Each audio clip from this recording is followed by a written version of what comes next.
এই কুরবানির দিনগুলো আসলে আমাদের ভিতরে আর খুলুসিয়াত থাকে না, ইখলাস থাকে না, লৌকিকতা চলে আসে, লোক দেখানো।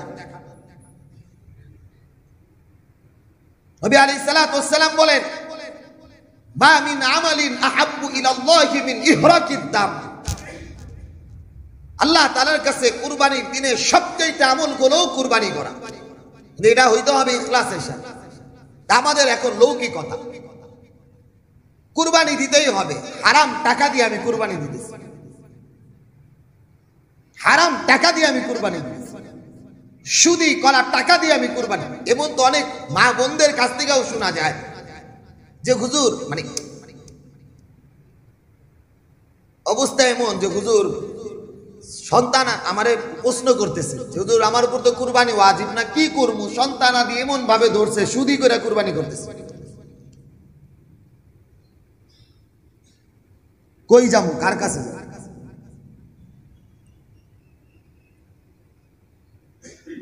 লৌকিকতা হয়ে গেছে, লোক দেখানো আমল হয়ে গেছে। আমার অর্থ নাই, আল্লাহ তাআলা তো আমার উপরে চাপায়া দেয় নাই। ওয়ালা তাসিরু ওয়াসিরাতুন বিজরা উখরা।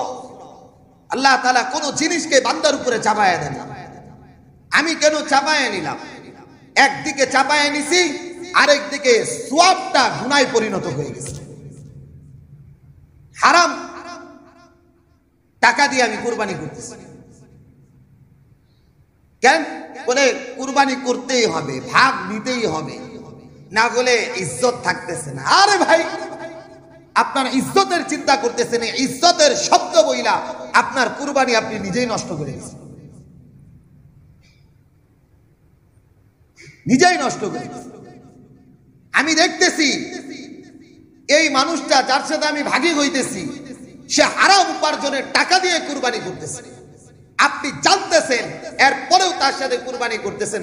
আপনার কুরবানি তো হবেই না, সাথে আপনি গুনাহগার হবেন। কতজন এটাকে খেয়াল করি? কতজন খেয়াল করি? মোহতারাম হাজিরিন, নবী আলাইহিস সালাতু ওয়াস সালাম তো আমাকে উট কুরবানি করার কথা বলেন নাই। আমাকে গরুই কুরবানি করতে হবে এমনটা তো চাপায় আমার উপরে দেন নাই। তা আপনি, আপনার উপরে কুরবানি ওয়াজিব, আপনি ভালো মানুষ পাচ্ছেন না, হালাল মানুষ পাচ্ছেন না, হালাল উপার্জনের মানুষ পাচ্ছেন না, সন্দেহগতির টাকা। তা আপনি ছাগল কুরবানি দেন, আপনাকে কে নিষেধ করছে? ছাগল কুরবানি দিলেও তো আল্লাহ তাআলা আপনার থেকে এটাকে কবুল করবেন। কিন্তু আপনার দিলের ভিতরে আসছে গরু কুরবানি না দিলে জামাইটা কি বলবে, মেয়েটা কি বলবে, ছেলেটা কি বলবে, এই রোগ ধরার কারণে আপনার তো কুরবানি হয় নাই, উল্টা গুনাহ হইতেছে। বলবে কে? কথাগুলো বলবে কে? আমি দেখতেছি মানুষটা অসৎ মানুষ, তার জীবনের কোনো টাকাই সৎ না, তার জীবনের চিন্তাও নাই যে সৎ উপার্জন করবে, তার জীবনের এই চিন্তাই নাই সে হালাল উপার্জন করবে। এরপরেও এই মানুষটার সাথে আমি জানি তার টাকাও হারাম, সে কুরবানির টাকাটাও দিবে হারাম, আমি জানি, বুঝতেছি, কিন্তু তার সাথেও কুরবানি করতেছি। কেন? যে আমি তার মনোরঞ্জন রক্ষার জন্য, আমাদের একসাথে চলতে ফিরতে তাকে লাগে, এজন্য তার সাথে কুরবানি করতেছি। আপনার তো কুরবানি, যে কুরবানি দিছে তার তো কুরবানি হয় নাই, হয় নাই, আপনি যে দিচ্ছেন আপনারটাও হয় না। আল্লাহ তাআলা আমাদের ভিতরে ইখলাস দান করেন, ইখলাস দান করেন। আমিন বলেন, আমিন বলেন। সমস্ত কাজ আল্লাহ তাআলার জন্য করার তৌফিক দান করেন। ওয়াল্লাযীনা আমানু আশাদ্দু হুব্বান লিল্লাহ, ওয়াল্লাযীনা আমানু আশাদ্দু হুব্বান লিল্লাহ। বান্দা সবচেয়ে বেশি আমাকে ভালোবাসে, সবচেয়ে বেশি বান্দা আমাকে ভালোবাসে। বসেন, ওইখানেই বসেন, কাছে আসতেছেন তো গুনাহ হইতেছে, ওইখানেই বসেন, গুনাহ হইতেছে, খেয়াল করা চাই। জুমার দিন বাহির থেকে ভিতরে মানুষের ঘাট টপকায় আসে, এটা গুনাহ। আমরা এটা যে গুনাহ এটাও মনে করি। আল্লাহ তাআলা আমাদেরকে বুঝ দান করুন। নবী আলাইহিস সালাতু ওয়াস সালাম ইবনে মাজার হাদিসের ভিতরে আসছে, রাসূল পাক সাল্লাল্লাহু আলাইহি ওয়াসাল্লাম নিষেধ করছে। অন্যান্য হাদিসের ভিতরে আসছে এভাবে আসা এক একটা জাহান্নামের রাস্তাকে অতিক্রম করে। মোহতারাম হাজিরিন, যে কথাটা বলতেছিলাম, এই যে আমাদের আদর্শ, আমাদের আখলাকিয়াতের ভিতরে আল্লাহ তাআলা বলছেন মিল্লাতা আবিকুম ইব্রাহিম হুয়া সাম্মাকুমুল মুসলিমিন।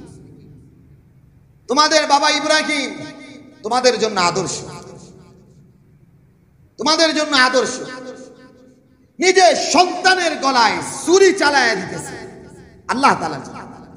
কি মনে করছেন আপনি? উনিও তো মানুষই ছিলেন।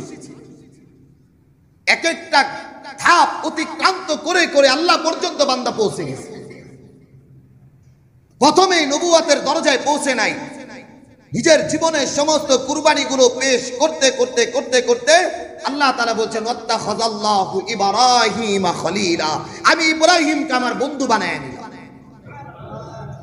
জীবনের সমস্ত কুরবানি পেশ করতে করতে করতে করতে এবার আল্লাহ তাআলা বললেন মিল্লাতা আবিকুম ইব্রাহিম হুয়া সাম্মাকুমুল মুসলিমিন, কিয়ামত পর্যন্ত তোমাদের জাতির পিতা বানায় দিলাম।